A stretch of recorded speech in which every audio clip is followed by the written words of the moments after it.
Otto goes to bed.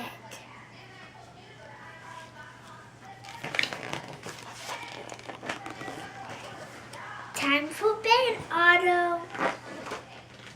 Otto doesn't want to come inside and go to bed.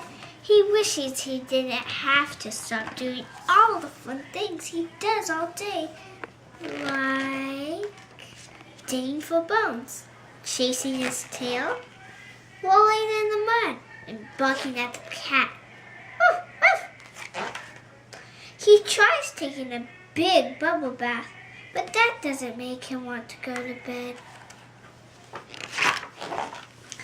He tries brushing his teeth with chicken-flavored toothpaste, but that doesn't make him want to go to bed. He tries barking at the moon, but that doesn't make him want to go to bed. Woo-hoo! Finally, he takes his favorite toy and gets into bed.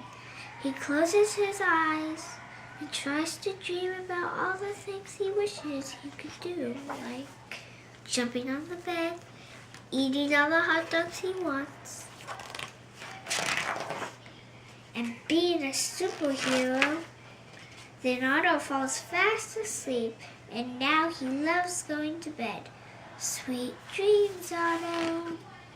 Sometimes it's hard to go to bed, but remember, it's more fun when you dream about all your favorite things. Love, Otto and Todd by Todd Puck.